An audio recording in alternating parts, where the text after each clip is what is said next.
Chhattisgarhi video देखने के लिए हमारे चैनल को सब्सक्राइब करें और दबाएं इस बेल आइकन को ताकि हमारे वीडियो के नोटिफिकेशन आपके पास पहुंचे सबसे पहले।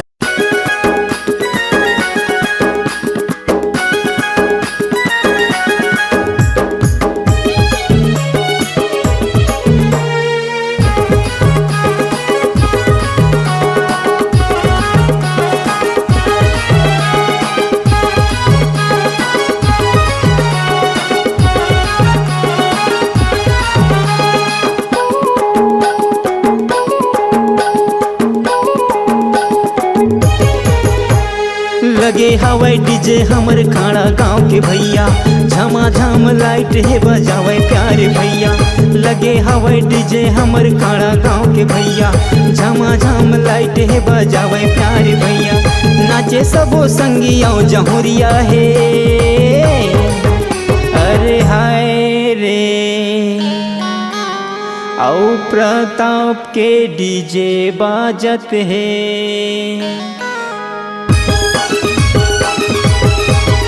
औ नाचे के मजा ले ले नाचे के रे, अरे प्रताप के डीजे मजी प्रताप के रे। औ नाचे के मजा ले ले नाचे के रे, अरे प्रताप के डीजे मजी प्रताप के रे।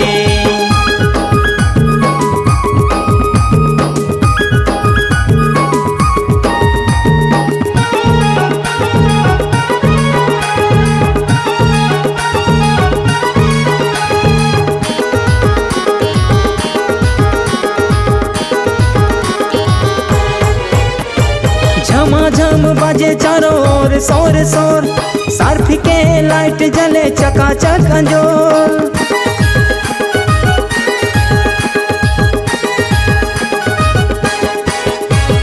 झमाझम बाजे चारों ओर शोर शोर, सर्फ के लाइट जले चकाचक अंजोर।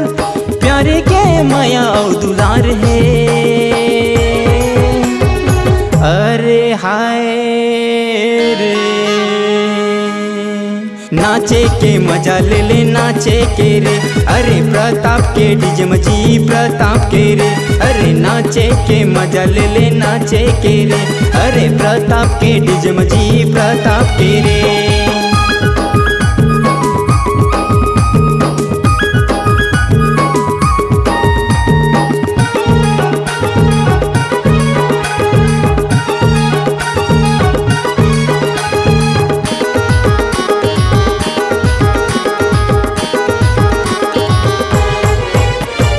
प्रताप के डीजे ला चलाए प्यारे भैया, माया बगरावे हमर तीनों चारों भैया।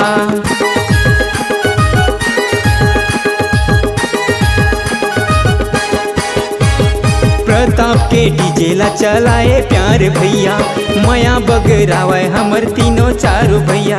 देख तो पूरा हमर भाई भैया है,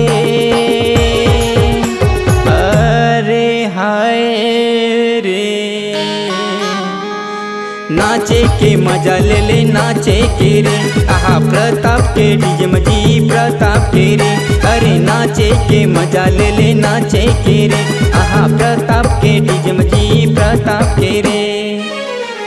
थाना बस स्टैंड संगी हमर घर आना, पूरा ये क्षेत्र संगी हमर है दीवाना।